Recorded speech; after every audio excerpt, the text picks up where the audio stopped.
नमस्कार, मेरा नाम ज्ञानेश्वर है और आप देख रहे हैं खबरों के पीछे।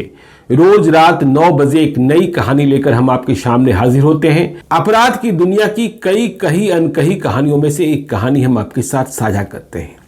तो देखिए, खबरों के पीछे के एपिसोड में हमने कल कहानी की शुरुआत की थी छपरा जेल कांड की। साल 2000, तारीख 29 मार्च 2002, और यह भी बताया था कि 27 मार्च 2002 को ही जेल पर कैदियों ने, दुर्नाम अपराधियों ने कब्जा जमा लिया था।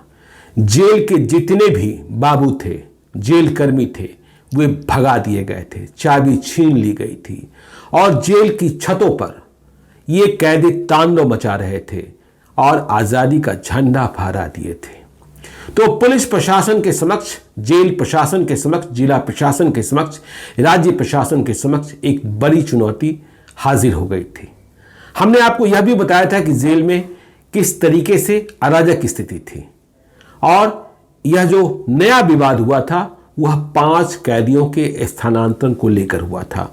और ये कैदी थे शशिभूषण सिंह, अक्षय बट सिंह, जटाशंकर सिंह, संजय राय और वकील राय। 5 ही बहुत बड़े गैंगस्टर।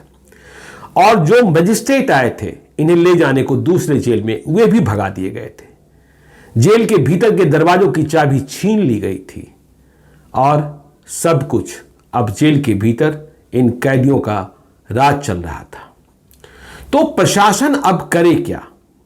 प्रशासन ने कोशिश की, डीएम ने पहल की। जेल के भीतर तो कोई जा नहीं सकता था, जाने पर जान का संकट था, संभव है ये हत्या भी कर दें, क्योंकि खबर यह थी कि जेल के भीतर हथियार पहुंचाए जा चुके हैं। पहले भी इस जेल के भीतर गोलीबारी हुई थी।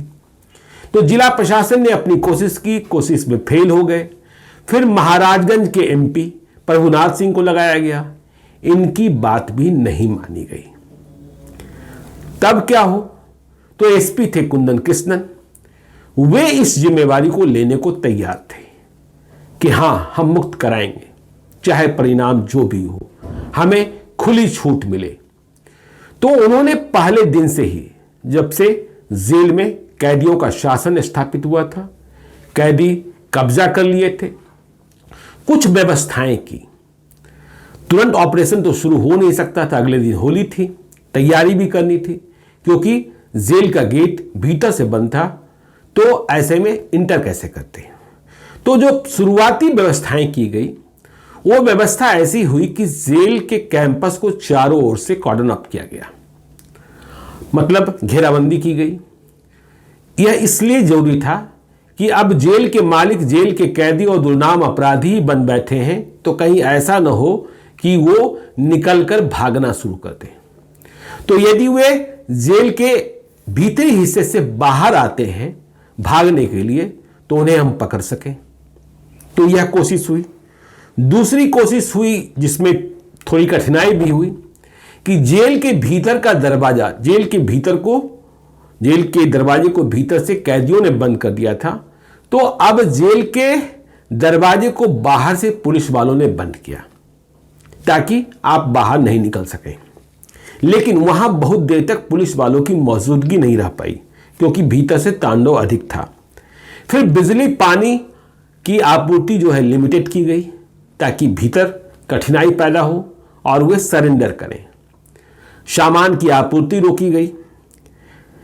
तो इन सब कोशिशों के बाद भी बहुत कुछ सफलता नहीं मिली। ऐसा लगा कि ये कैदी लंबी लड़ाई के लिए तैयार हैं। जेल की छत पर, जेल के भीतर की पेड़ों पर सवार होकर तांडव कर रहे थे, खड़े होकर तांडव कर रहे थे। तो कुंदन कृष्णन ने जब जिम्मेवारी संभाल ली, सरकार ने उन्हें छूट दे दी कि आपको जो करना है वो कीजिए। तो जो हालात थे, जिस तरीके के ऑपरेशन की जरूरत थी, यह तय किया गया कि इसमें कमांडो ऑपरेशन की जरूरत है, क्योंकि एक ही रास्ता बचता था। जेल की फाटक इतनी मजबूत होती है कि उसे आप तोड़ नहीं सकते।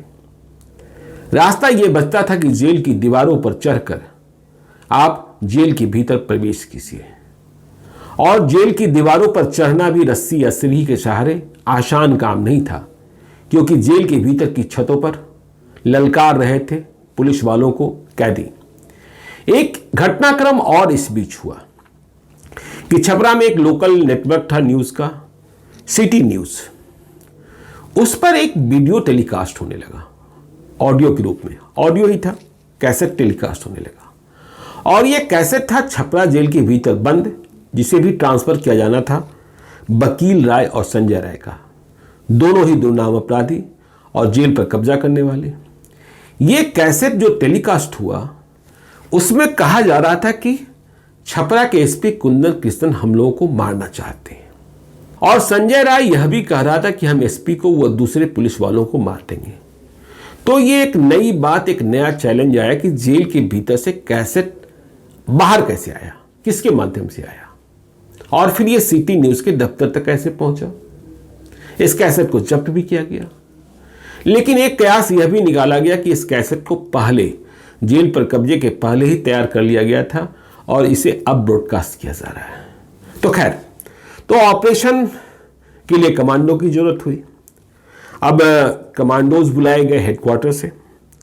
छपरा में जितने पुलिस बल थे उस पुलिस बल से इस ऑपरेशन को अंजाम नहीं दिया सकता था, तो मुजफ्फरपुर से, आरा से, सिवान से एक्स्ट्रा पुलिस बल को कॉल किया गया और तैयारी की गई कि अब घुसना है। तो ऑपरेशन के दिन सभी पुलिस वालों ने एक साथ छपरा एसपी कुंदन कृष्णन के नेतृत्व में वहां दबिश दी। जैसे ही दबिश हुई, जेल पर कब्जा किए बैठे कैदियों को भी लग गया कि अब पुलिस आ गई है। वे भी जेल की छतों पर चढ़ गए, पेड़ों पर चढ़ गए। पुलिस ने फायरिंग शुरू की। उधर से भी कैदियों ने क्या किया था कि जेल के भीतर जितने रोड़े, पत्थर, ईंट होंगे सब जमा कर लिए थे। इसके अलावा उनके पास कुछ हथियार भी थे, वे भी काउंटर करने लगे।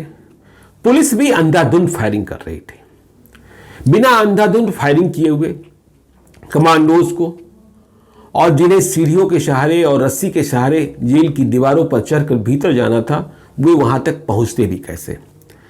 तो दोनों तरफ से फायरिंग, एक तरफ से अधिक गोलीबारी, दूसरी ओर से अधिक रोड़ेबाजी, ये चल रही थी और कई घंटे लगे। फिर देखिए, पुलिस का ही कहना है कि हमने करीब 234 राउंड फायरिंग की थी। आंसू गैस के 51 गोले फेंके थे। इसके अलावा हैंड ग्रेनेड का भी इस्तेमाल किया गया। तो जब कमांडोज भीतर घुसे, कुंदन कृष्णन घुसे, एसपी घुसे, वे घायल भी हो गए थे, उनका बॉडीगार्ड भी घायल हुआ था। तो फिर जेल के भीतर जबरदस्त इनकाउंटर हुई और 5 मारे गए। 4 तो ऑन द स्पॉट मारे गए, संजय राय, वकील राय जिसका कैसेट जारी हुआ था, अशोक उपाध्याय और शशि भूषण सिंह। इसके अलावा बड़ी संख्या में कैदी जो हैं घायल हुए थे। गंभीर रूप से घायलों में अक्षय भट्ट सिंह था, जिसने अस्पताल जाकर दम तोड़ा। गंभीर रूप से घायलों में रंजीत सिंह था, जटाशंकर सिंह था, संजय शाह था, ऋषि मुनि सिंह था, गुरु प्रसाद था और नवीन सिंह था। इसके अलावा भी 25 अन्य कैदी मामूली रूप से घायल हुए थे। तो जब इनकाउंटर खत्म हुई, जेल पर कब्जा पुलिस वालों का और प्रशासन वालों का फिर से हुआ। फिर भी चाबी नहीं मिली जो जेल के दरवाजे को भीतर से बंद किया गया था कैदियों के द्वारा। तो फिर ताला काटा गया। यह भी एक कठिन काम था और ताला काटने के बाद बाकी पुलिस वाले भीतर आए, जेल वाले भीतर आए और फिर जेल को कब्जे में जेल प्रशासन ने संयुक्त रूप से लिया। जब गिनती शुरू हुई कैदियों की, 5 तो मारे जा चुके थे, कुछ घायल थे, 4 ही मारे गए थे, एक तो जाकर हॉस्पिटल में मारा था। तो यह हुआ कि 2 कैदी गायब है। तो ये गायब कब से है, यह भी एक बड़ा सवाल था, क्योंकि जब से कब्जा जमाया था जेल कैंपस को बाहर से पुलिस वालों ने घेर रखा था, तो अभी तो गायब नहीं हुआ है। इसका मतलब ये 2 कैदी पहले ही जेल से गायब हो गया था और इसकी सूचना जेल प्रशासन ने पुलिस को नहीं लिखाई थी। इससे इस बात का भी शक गहराया कि जेल में बंद कैदी अपनी मर्जी से आते जाते थे, अपराध कर भी लेते थे और फिर जेल में चले आते थे, पुलिस से बच भी जाते थे। तो जो भागे हुए कैदी थे उनमें एक सिवान के रघुनाथपुर का इम्तियाज मियां था और दूसरा सोनपुर के खरिका गांव के चंद्रकेतु महाराज का बेटा सिंटू कुमार उर्फ परमहंस था। तो 2 कैदी पहले से गायब थे। आपको हमने बताया ही पिछले एपिसोड में कि पिछले 4 वर्षों में कुल 79 कैदी छपरा जेल से गायब हो गए थे, भाग गए थे। अब इस पर देखिए राजनीति भी शुरू हुई, हंगामा शुरू हुआ, क्योंकि हर अपराधी उसके पीछे किसी न किसी एक पॉलिटिकल शख्सियत का हाथ था। हंगामा यह शुरू हुआ कि पुलिस वालों ने छपरा के एसपी कुंदन कृष्णन पर आरोप लगा कि उन्होंने सरेंडर कराने के बाद, जब अपराधियों ने सरेंडर कर दिया, तब सबों की हत्या कर दी।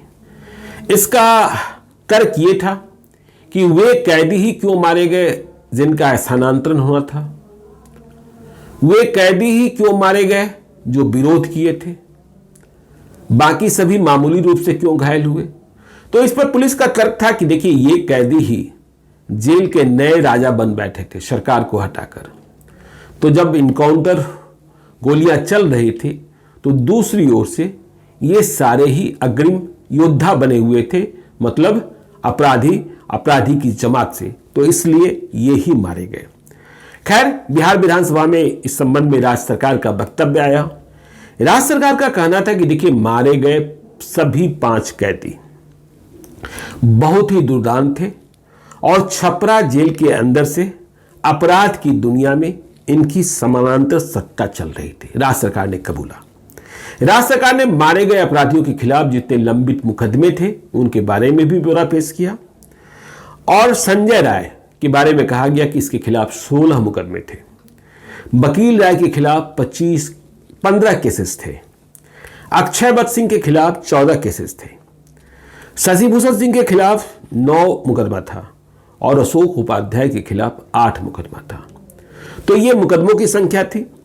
जेल पर फिर से शासन प्रशासन का कब्जा हो गया था। अब यदि मारे गए अपराधियों, दुर्नाम अपराधियों के इतिहास को हम जानते हैं, हिस्ट्री सीट को जानते हैं, इनके राजनीतिक संरक्षण देने वालों को जानते हैं, तो समकालीन तापमान की एक रिपोर्ट हमें दिखाई पड़ती है। जो बातें आपको हम बताने जा रहे हैं, बिहार की माननीय पत्रिका रही है समकालीन तापमान। अप्रैल 2002 का अंक मेरे सामने है। तो संजय राय जो था, जो मारा गया, वो नककट्टा के नाम से अपराध की दुनिया में फेमस था। बहुत अच्छी धाक थी इसकी। और कहा यह जाता है इसने देखिए सारण के पूर्वी क्षेत्र में अपना आतंक ज्यादा ही फैला रखा था। कोई 5 महीने पहले ही कुंदन कृष्णन की एसटीएफ ने इसे नाटकीय ढंग से गिरफ्तार किया था और इसके पहले इसने परसा में, मतलब जिला परिषद का जो चुनाव होता है, परसा के इलाके से इसने जिला परिषद के चुनाव में भी जीत हासिल कर ली थी। तो इसके राजनैतिक संरक्षणकर्ताओं के बारे में समकालीन तापमान की रिपोर्ट कहती है कि कैबिनेट मिनिस्टर रामविचार राय का संरक्षण इसे प्राप्त था। इसके अलावा देखिए साल 2002 में कैबिनेट मिनिस्टर, इसके अलावा स्टेट मिनिस्टर तब थे चंद्रिका राय और एमएलए थे मुनीश्वर चौधरी। इन दोनों से भी इसके ताल्लुकात थे, यह समकालीन तापमान की रिपोर्ट कह रही है। तो यह संजय राय की हिस्ट्री शीट थी। वकील राय, यह तो और भी खतरनाक अपराधी था और इसका भय, इसका खौफ, इसका कोहराम छपरा शहर में व्यापारी वर्ग के भीतर बहुत ही भरा था। इसने रंगदारी और रंगदारी की हत्या कई की थी। देखिए मैं देख रहा हूं रिपोर्ट। इसने छपरा के स्वर्णकार संघ के जनरल सेक्रेटरी कामेश्वर प्रसाद स्वर्णकार को गोलियों से भून दिया था और इसकी वजह थी कि रंगदारी नहीं मिली थी। इसकी गिरफ्तारी भी बहुत मुश्किल से कुंदन कृष्णन ने अपने टास्क फोर्स के माध्यम से कराई थी। जब इसकी मौत की खबर छपरा शहर में व्यापारियों को मिली तो सोनारपट्टी में मिठाई बांटी गई थी। समझिए छपरा शहर को किस तरीके से वकील राय की मौत से अपराध की दुनिया के एक बदनाम नाम से छुटकारा मिला था। तो ये वकील राय जो था, अभी कुछ दिनों पहले ही इस पर कोर्ट में पेशी के दौरान बम से हमला भी किया गया था। पुलिस का मानना यह था कि ये जो हमला था पेशी के दौरान वकील राय पर, वह हमला जो था इसे छुड़ाने के लिए था। लेकिन वकील राय का कहना था कि यह हमला जो था वह मेरी हत्या की साजिश थी। तो इस हमले में जो वकील राय पर कोर्ट में पेशी के दौरान हुआ था, उस हमले में दिलिया रहीमपुर पंचायत है एक, उसके तब मुखिया हुआ करते थे किशुन बिंद का नाम सामने आया था। तो खैर, संजय राय और वकील राय की जानकारी हमने आपको दी है। अक्षय वत्स सिंह के बारे में कहा जाता है कि यह पहले होमगार्ड का जवान था और होमगार्ड के जवान होते हुए इसने अपराध की दुनिया में कदम रखा। साल 2002 के 15 साल पहले इसने मैट्रिक की परीक्षा के दौरान एक परीक्षा केंद्र पर एक व्यक्ति की शरेआम हत्या कर दी थी। समझ सकते हैं कितना दुस्साहस था। ठीक इसी प्रकार से जब यह अपराध की दुनिया में बड़ा नाम होता जा रहा था, तो नचाप गांव में इसने अपने दुश्मन मदन सिंह को तो मारा ही, मदन सिंह के साथ साथ 4 और लोगों की नृशंस हत्या कर दी थी। इस अक्षय वत्स सिंह को आजीवन कारावास की सजा सुनाई गई थी।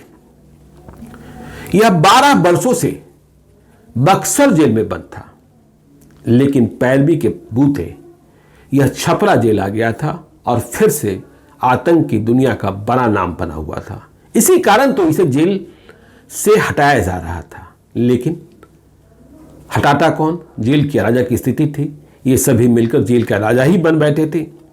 अक्षय वत्स सिंह के बारे में समकालीन तापमान की रिपोर्ट कहती है कि महाचंद्र प्रसाद सिंह एमएलसी, धूमल सिंह एमएलए जैसे पॉलिटिकल लोगों का इसे संरक्षण मिला हुआ था। साहबुद्दीन का भी जिक्र आता है। तो खैर, ये अक्षय वत्स सिंह का इतिहास था। अशोक उपाध्याय जो मारा गया, अशोक उपाध्याय, उसको सरगनाओं का सरगना कहा जाता था, मतलब दिमाग था यह। ठीक इसी प्रकार से शशिभूषण सिंह जो मारा गया, उसे भी कहा जाता था कि प्रभुनाथ सिंह और पूर्व विधायक निर्मला सिंह का संरक्षण प्राप्त है। तो ये कहानी थी छपरा जेल कांड की, और जो लोग मारे गए थे, कि किस तरीके से छपरा जेल पर कब्जा किया गया और किस तरीके से कुंदन किशन ने एक बड़ा ऑपरेशन चलाकर, लेकिन कुंदन किशन को जेल को कब्जा से मुक्ति दिलाने के बाद भी फुर्सत नहीं मिली थी। उनके खिलाफ यह कहकर, और अन्य पुलिस वालों के खिलाफ यह कहकर कि इन लोगों ने आत्मसमर्पण के बाद, ये 2 नाम अपराधी थे, जेल पर कब्जा किए हुए थे, और कहा जा रहा था कि आत्मसमर्पण के बाद इन्हें पुलिस वालों ने मारा है। तो कोर्ट में मुकदमा किया गया। कोर्ट में बहुत लंबी लड़ाई चली, लेकिन कुंदन किशन के तर्क को जायज माना गया।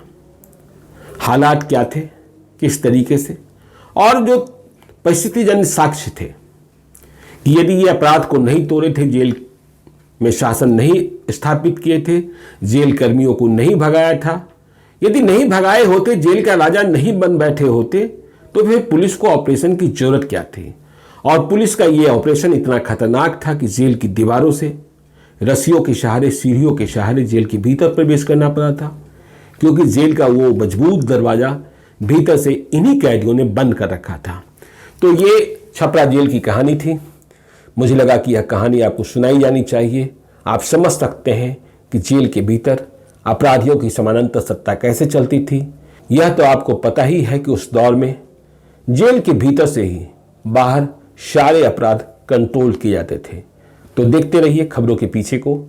हम लगातार नई कहानियां लेकर आपके सामने आने की कोशिश करते रहते हैं। तो चलते चलते, यदि आपने हमारे YouTube चैनल खबरों के पीछे को सब्सक्राइब नहीं किया है तो जरूर कर लीजिएगा, और यदि इस वीडियो को आप फेसबुक पेज के माध्यम से देख रहे हैं तो पेज को लाइक कीजिएगा। एक और अनुरोध कि यदि आप मुझसे कोई कहानी सुनना चाहते हैं, मुझे कोई कहानी बताना चाहते हैं, भूल सुधार चाहते हैं, या सीधे तौर पर संपर्क करना चाहते हैं, तो आप हमें gyaneshwarlive@gmail.com पर मेल कर सकते हैं। आप अपना नंबर भी लिखकर भेजिए, जरूरत होने पर हम आपसे बातचीत करेंगे। यदि आप मुझे कोई कहानी बताने को कह रहे हैं तो उस घटना की तारीख और साल की जानकारी यदि आपको है तो जरूर बताएं। हम आपकी पहचान को तब तक गोपनीय रखते हैं जब तक आपसे अनुमति नहीं प्राप्त कर लें। तो देखते रहिए खबरों के पीछे को। मिलते हैं कल रात 9 बजे एक नई कहानी के साथ। बहुत बहुत धन्यवाद।